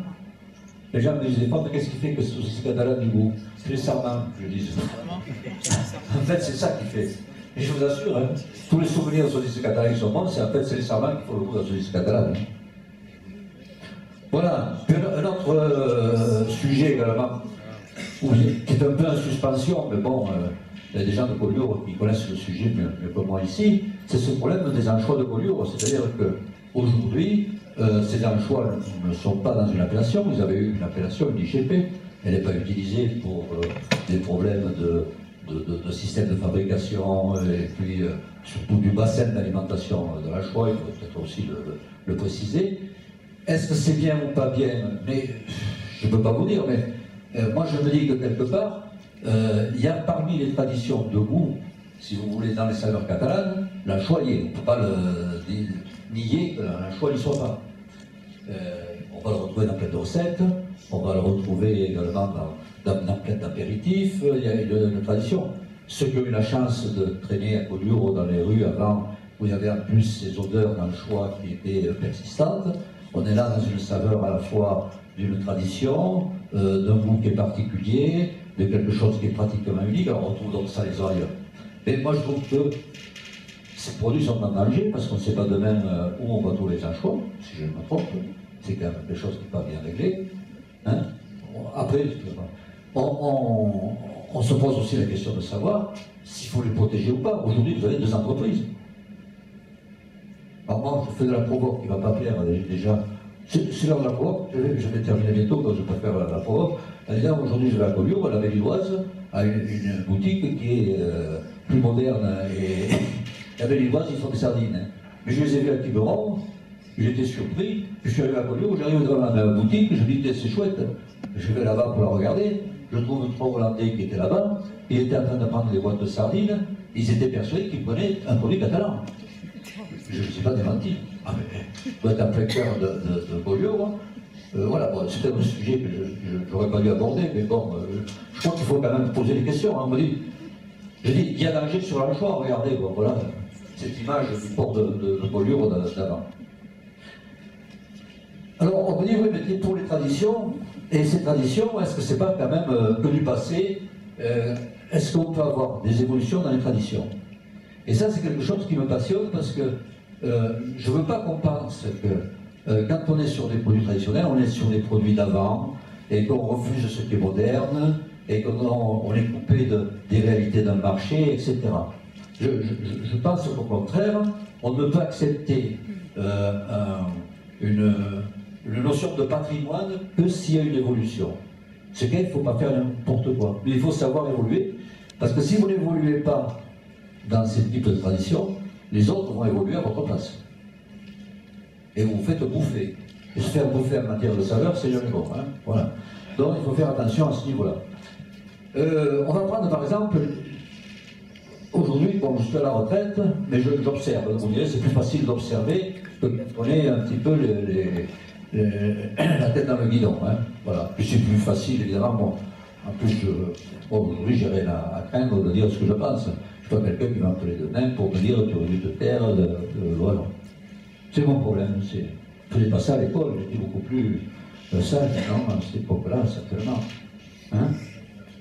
Non, voilà. Et donc, on va prendre l'exemple des vins rosés. Les vins rosés, Il y avait une tradition avant, c'est le rosé était clair en Provence et le rosé était foncé chez nous. On a toujours fait le rosé foncé. Pourquoi on a fait le rosé foncé?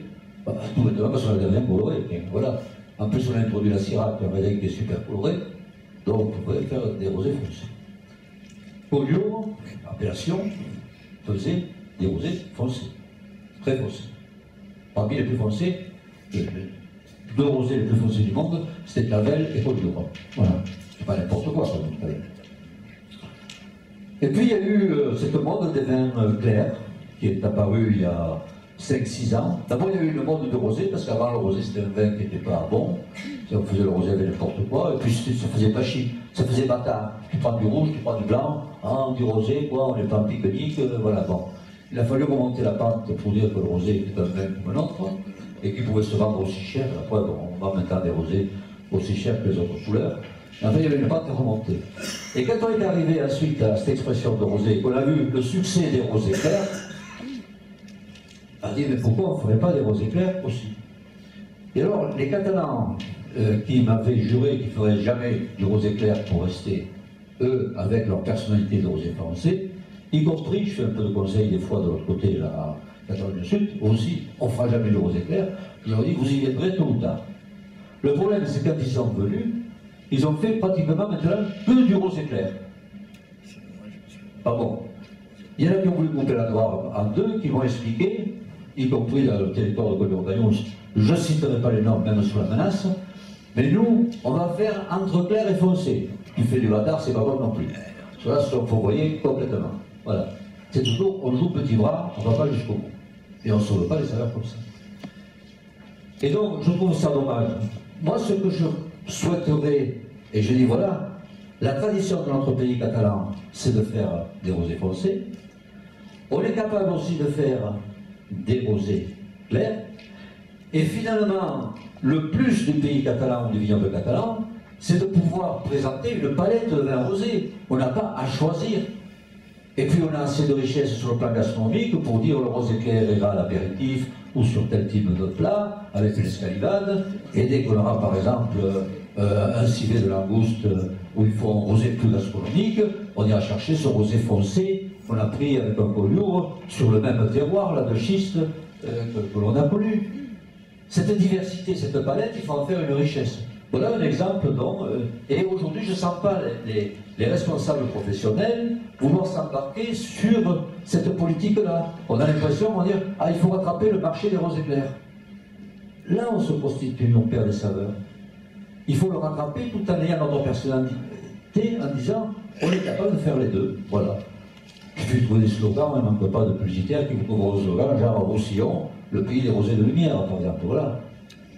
C'est gratuit, hein, aujourd'hui, d'habitude les conseils de com, c'est payant. Hein, mais ce soir, j'ai décidé que je faisais du gratos. Voilà au niveau des rosés. Je vous donne un autre exemple qui fait réfléchir. Vous avez un cépage ici qui s'appelle le grenache gris. Bon, le genre de Magnon s'appelle le grenache rouge, je ne sais pas, on ne va pas faire la bagarre ce soir, rose, gris et rouge pour moi, c'est pareil, c'est l'exposition qui fait qu'il est plus ou moins coloré. C'est une mutation du grenache noir. Ce grenache gris, il a été énormément cultivé. Le pays où il est le plus cultivé, c'est Roussillon. Et un des pays où il est le plus cultivé en Roussillon, ça a été le vignoble de Magnus. Parce que le grenache noir coulait la fleur avortée, et il n'était pas productif, les gens mettaient du gris. Et puis à un certain moment, les négociants avaient dit, pour faire du Magnus en oxyde, qu'il soit rouge au départ, du moment où on fait l'oxydation, t'en prends du gris, il rapporte un peu plus. Le vigneron, il est dit, toi tu fais 35 hectares, je fais que 20, qu'est-ce que tu as mis du grenache gris, la prochaine fois je greffe du gris, et puis voilà, ça s'est fait comme ça. Et puis après, on a dit, oui, mais ce grenache gris, c'est pas un cépage très noble, c'est un cépage qui fait bon pour faire des vins doux oxydés, mais la noblesse, on l'a dans les vins secs. Et quand on a passé de la politique des vins doux, parce qu'il marchait un peu moins, une politique de vins secs pour en faire des appellations, on a dit, interdit le grenache gris.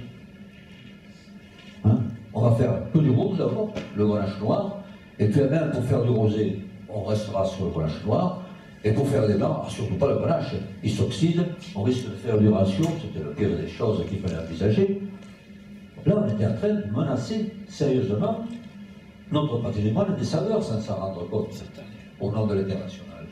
Et donc ce grenache gris, il a été interdit, il a perdu toute importance, et donc il est pas rentré dans les appellations.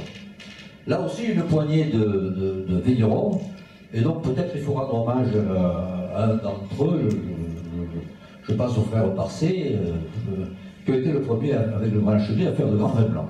C'est pour des plus grands vins blancs. Et aujourd'hui, quand on regarde les meilleurs vins blancs du Roussillon, ceux qui ont le plus de personnalité, ils sont faits avec ce Grand Chevalier.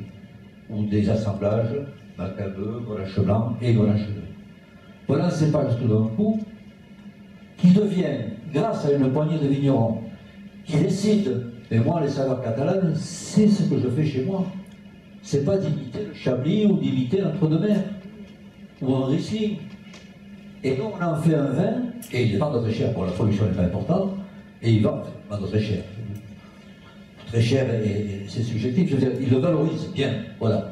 Il valorise bien ce produit, et aujourd'hui, on le reconnaît, on fait marche arrière, et les instances officielles sont en train de réintégrer ce Grenache gris dans les appellations, après l'avoir interdit. Donc on vient de loin. Vous voyez, s'il n'y avait pas eu de temps en temps une poignée de gens qui disent, mais attention, ça risque de nous échapper, regarde ce qu'on est capable de faire avec ça, eh bien, ça disparaissait complètement. Puisqu'à partir du moment où une bouteille aurait été valorisée avec ce produit, il n'y aurait personne qui serait vanté en disant, bien, je vais te faire déguster quelque chose qui est original, c'est du Grenache gris, c'est du vin de 14 degrés, juste légèrement boisé, tu verras, il y a une longueur en bouche, c'est hyper agréable.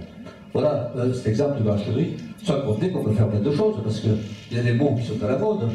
Vous faites du vin gris, mais aujourd'hui on peut faire du vin gris de gris, en étant les seuls à revendiquer la pureté d'un cépage. Tu sais, il y a le Picpoul qui le fait, parce qu'il y a du Picpoul gris, mais ils n'en font pas beaucoup.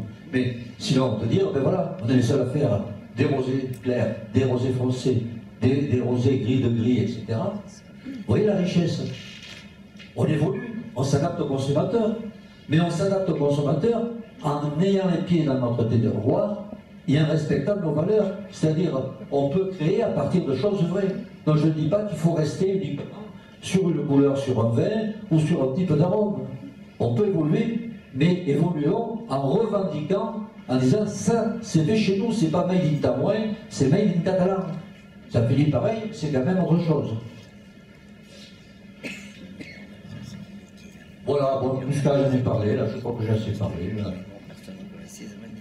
Ouais, on va terminer parce que ça se fait un peu tard. Quand je vous disais quand même la différence qu'il y a aussi, c'est que la législation française nous fait quelques tracas quand on veut monter des dossiers pour des reconnaissances officielles. Voilà. Alors, je me suis, cet été, ouais, c'est pas vieux, en me baladant à côté, là, en programme, c'est pas très loin, je me suis aperçu qu'ils faisaient de la publicité pour leurs produits avec des appellations. Voilà. Ici, vous avez origine protégée. C'est voilà. Et bon, et vous avez tout un tas de produits. Il y en a beaucoup plus que chez nous. Voilà. Vous avez par exemple la rose du delta de l'Èbre. Bon, c'est vrai que c'est vrai. Avellane de Reus. Est-ce que ça mérite une appellation? Chez nous, on en a aussi des avellanes, mais bon, je ne sais pas. Eux, ils ont obtenu une appellation. Vous voyez, c'est comme ça. La poire de Lérida, la père de Yelda. Oui. Moi, j'ai l'impression, j'ai rien contre la poire de Lérida, c'est pas une question, mais j'ai l'impression que, sans aller chercher des suppléments de qualité, eux, ils prennent leurs produits, ils le mettent à l'avant et ils obtiennent quelque chose. Alors, moi, ce qui m'a fait le plus marrer, c'est la fiche suivante, je pense, si je l'ai mise au début. Si on parlait d'IGP, vous savez, voilà. Et puis je vous ai dit, il y a une IGP qui est en instance transfrontalière, c'est-à-dire faite pour de chaque côté de la frontière, chez nous, c'est le cousin de la rosée des Pyrénées, c'est le Vedeil des Pyrénées catalanes. On l'a déposé, quand on appelle le ministère, vous allez avoir l'appellation, bientôt, on va demander l'IGP.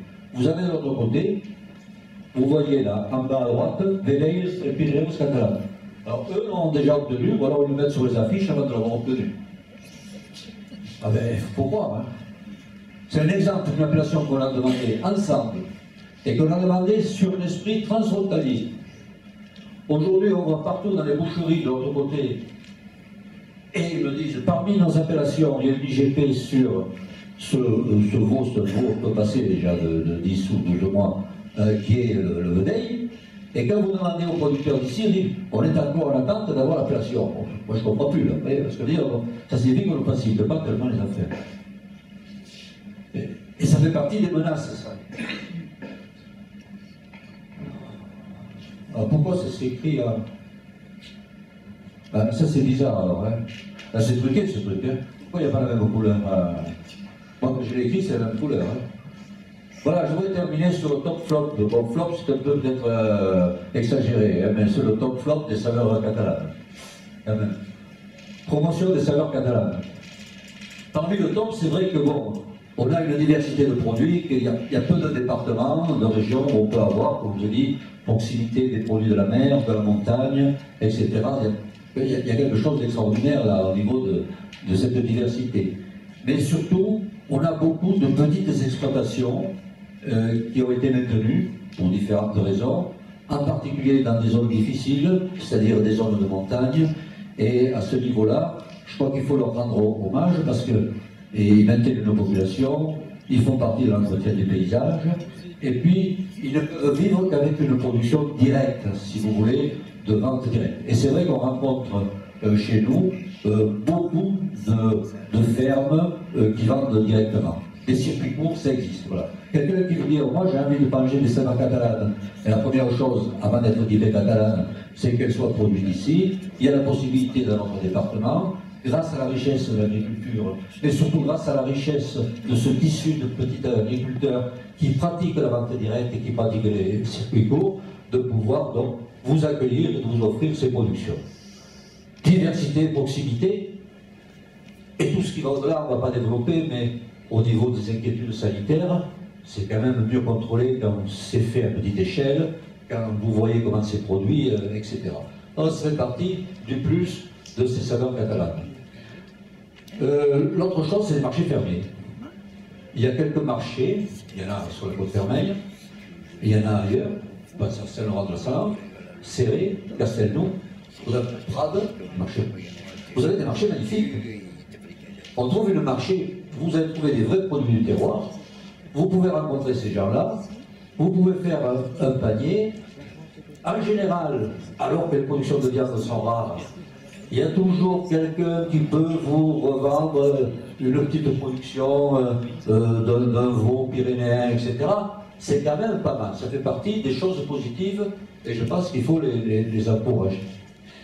La troisième chose, j'en ai parlé, dont je peux en parler, c'est qu'on a une équipe de restaurateurs qui est, je pense, relativement active. On ne va pas faire un bilan de la gastronomie locale, et puis surtout pas le bilan en comptant le nombre des étoiles, parce que ça nous entraînerait dans un autre débat, dans lequel je ne veux pas rentrer.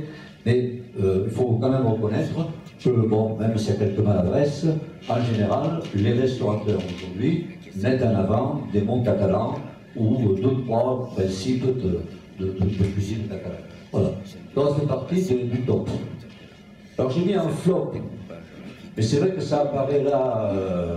Je ne sais pas ce qui s'est passé à Blanc. Parce que c'est un flop, alors il ne faut pas. Bon. Flop est un peu exagéré, mais il y a quand même des choses que je trouve peu inquiétantes.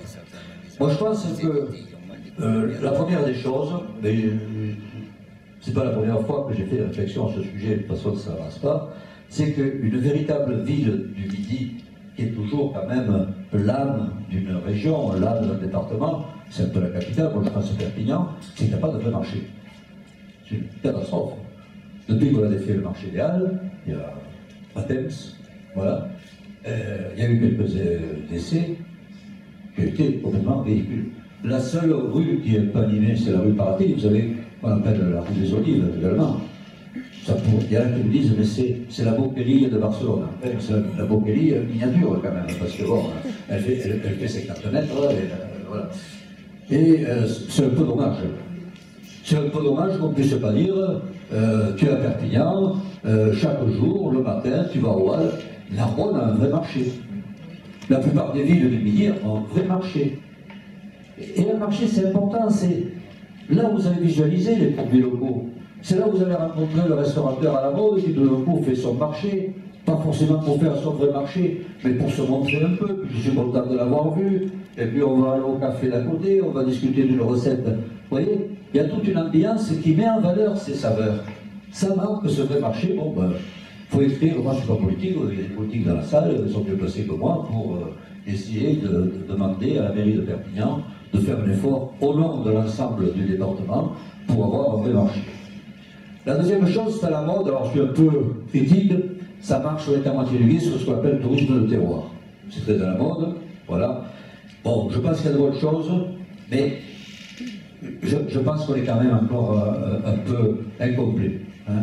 Donc, on va dire, mais pourquoi vous critiquez? Bon, alors, en matière de vin, il y a ce qu'on appelle le tourisme, c'est à la mode. Le problème, c'est qu'il faut comprendre, moi j'ai travaillé en tourisme au Pérou, en mission, c'était l'autre partie de ma vie, et donc je connais un peu le problème, c'est qu'on ne s'est pas rendu compte que, en fait, là où il y a des choses intéressantes, des fois il n'y a pas forcément la capacité touristique d'accueil. Je ne parle pas de la Valence, on parle de la vallée de la Grille. Beau paysage, et encore que, pour faire du tourisme de terroir, il faut arriver à nettoyer le paysage. Aujourd'hui, on a une déprise du paysage au niveau viticole, vous voyez les vignes abandonnées. De l'autre côté de l'Ampola, vous ne voyez pas ça. Hein, on se croirait dans la Toscane, de la Palau, à Pau, ben, s'il n'y a pas de vigne, il y a un pré. Et sur le pré, vous verrez une routine. Voilà. Est-ce que chez nous, on va avoir une vigne qui est arrachée, une autre qui est morte, et après une qui essaie de subsister. C'est pas très bon, ça, au niveau du paysage. Alors, on va faire un truc pour faire plaisir aux gens de Bagnols. Aux gens de Bagnols, il faut faire plaisir. Il faut critiquer un peu les gens de Maury. Hein. Ouais, quand je suis à Maury, pour faire la conférence, je critique les gens de Bagnols, moi je suis comme ça. Là. Vous allez à Maury, et pourtant une appellation importante. D'accord? Ce que je vous dis est vrai, hein. Je critique, mais c'est vrai. Il suffit d'y aller pour vérifier. Vous arrivez au rond-point de Maury. Il y a écrit sur le premier rond-point, vignoble de Maury. D'accord? Je ne l'ai pas mis là, parce que ça, après ça reste, il y a des traces, j'avais plein comme ça, mais je l'ai dit. Et c'est ce panneau avec une vigne abandonnée qui n'est pas taillée. Vous voyez? Ça fout bien quand même pour montrer l'état du vignoble. Hein? Allez-y, c'est facile, pas loin. Maury, premier rond-point, je crois qu'à la droite, c'est pas la cave Lurton, c'est la cave, pas un peu plus, mais une bonne cave qui est à côté. Malheureusement, la vigne ne lui appartient pas, sinon ça appartient à un X qui se refuse de l'arracher et de la tailler. Apparemment, comme j'ai dit au maire de Maury, il me dit on n'arrive pas à l'acheter. J'ai dit mais tu te rends compte l'image que tu donnes? Tu arrives à Maury, vigne abandonnée. C'est pas croyable ça, voilà. Donc il y a des efforts à faire. Hein. On va prendre notre exemple. Bon. Je dis des critiques pour vous dire que c'est pas parfait. Des fois, on est en train de se gorger et de dire oh, on a c'est vrai tout pour faire du tourisme de terroir. On a les bons produits, on a les hommes, on a quand même l'équipement touristique et puis des objets qui attirent le tourisme, que ce soit l'aroma, etc. Mais c'est pas parfait et c'est pas bien fait, je dirais. Voilà. Je veux vexer personne, mais moi, après tout, je veux vous dire comme je le pense. Je trouve qu'on joue, c'est pour l'expression, petit bras, c'est fait à moitié. Et j'ai des exemples, j'en ai plein comme ça, seulement je ne veux pas tous les citer, parce qu'après je me fous tout le monde à dos. J'ai pas envie de perdre aussi quelques amis qui me restent jusqu'à la fin de ma vie. Donc je fais attention. Donc on va prendre, comme je suis un peu là, comme ça, regardez. Prenez par exemple le train de la vallée de la Vie. Très bon, train de Fenouillenne. Pour les vignobles, ben le vu, tout ce qu'on veut. Vous avez vu les gares? Vous avez vu la gare d'Espira? Un truc abandonné. Il y en a un autre, il y a des poubelles à côté. Il n'y a aucune gare aménagée. Les Catalans n'ont pas compris que quand on fait un train, il faut faire une gare. Et des fois, quand ils ont compris qu'il fallait faire une gare, pour le Perpignan, ils n'ont pas compris que le train n'y arrivait pas. Bon, mais ça, c'est... Je suis un peu dur, mais bon...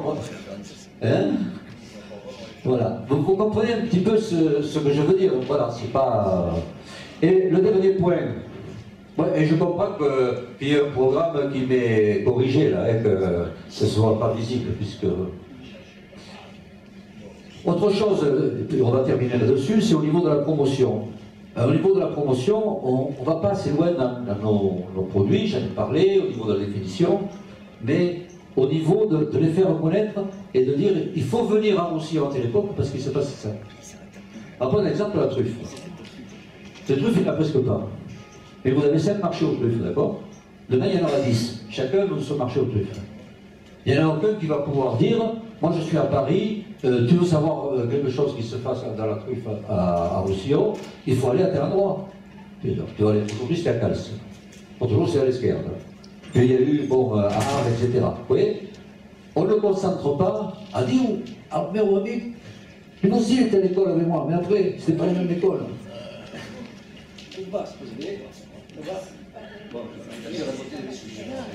Et vous ne répétez pas ce que je lui ai dit, ce que j'ai dit. Vous voyez, attachez pas là qu'il y a même mon truc. Oh, vous voyez ce que je veux dire? Vous prenez de l'autre côté. Vous avez la semaine ou le mois de la Rosse à Pals.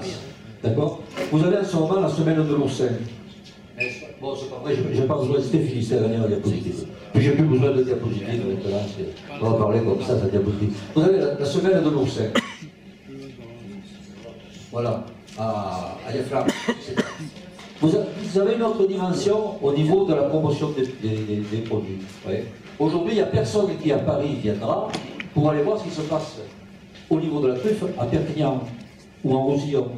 C'est des micros, on se fait plaisir entre nous, mais c'est des micro-organisations.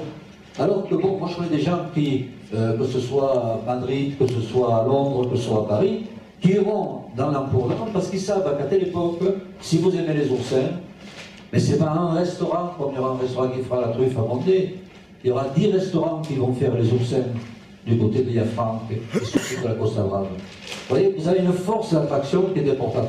On ne va pas assez loin dans la promotion de nos produits. Et le dernier point que je voulais souligner de cette promotion de produits, si on veut être fier de nos produits, alors je ne recommence pas, hein. Maintenant, laisse tomber, je recommence pas. Si on veut être fier de nos produits, il faut les faire connaître et en particulier les faire connaître à Paris. Je sais que c'est un peu idiot de dire ça, mais à partir de Paris, c'est là où on va se faire une notoriété. Vous allez à Paris, trouvez-moi un restaurant où il y a une charcuterie catalane. Trouvez-moi des restaurants où on propose de la charcuterie d'Auvergne, on en trouve. Trouvez-moi des restaurants où on va proposer de la charcuterie corse, on en trouve. J'en reviens au piment d'Espelette. Ouais, les Basques sont allés beaucoup plus loin que les Catalans pour essayer de faire reconnaître. On pourrait, nous aussi, en particulier, plein d'histoires à raconter sur chacun gagnant un sel fou, nous c'est le sel de Pablin. Hein. On pouvait inventer ou déposer un sel catalan merveilleux. Et puis s'arranger pour que chaque fois qu'il y a une recette à la télé, il y a un type qui mette le sel catalan. On ne l'a pas fait. Voilà.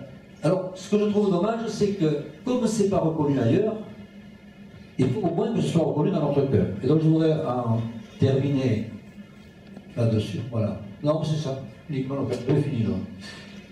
Je voudrais terminer en disant, bon, il y a ces saveurs catalanes, je l'ai compris, les Nangéga, il y a des races qui risquent de disparaître, il y a des terroirs qui risquent de disparaître, il y a des coutumes qui risquent de disparaître, mais il y a des choses qui sont de notre ressort et d'autres choses qui sont de ressort de responsables politiques ou professionnels. On les a évoquées. Et donc, moi je pense que ce qui est important, c'est que chacun d'entre nous, s'il veut essayer de participer à sauver ces saveurs catalanes, ou à les rendre vivantes, ou qu'elles fassent partie dans le vivant du patrimoine, c'est que chacun peut avoir une saveur, ou plusieurs saveurs qui lui sont agréables. On n'est pas tous obligés d'aimer la carbonade et de faire une carbonade avec les amis 2 fois par an. Mais l'un peut dire, moi je fais ça traditionnellement, et c'est vrai qu'on participe à petite échelle à maintenir une saveur catalane. Moi je fais par exemple, quand je reçois à la maison, Marimout, où je connais un restaurateur où il y a tel vin, tu verras, où il y a le producteur, et en même temps, il fait un agneau qui vient de la région, un chai qui est juste à côté, son copain, je vais te les présenter. On rend ces choses-là vivantes. On peut être acteur de ces choses-là à partir du moment où on en est fier, à partir du moment où on veut les vivre. Il ne faut pas faire comme faisaient mes parents, non, je ne dis pas mes parents, en disant on va aller au restaurant, on va se régaler avec une omelette norvégienne, et puis on prendra ses bouchées à la reine à l'entrée. Il faut essayer de sauver ce que l'on a, parce qu'on ne peut le sauver que si on en est fier. Et les autres pourront en avoir envie que si on en est fier. Il faut être fier de nos vins, de nos produits, fier de notre gastronomie, et moi je suis fier de votre association. Voilà, merci.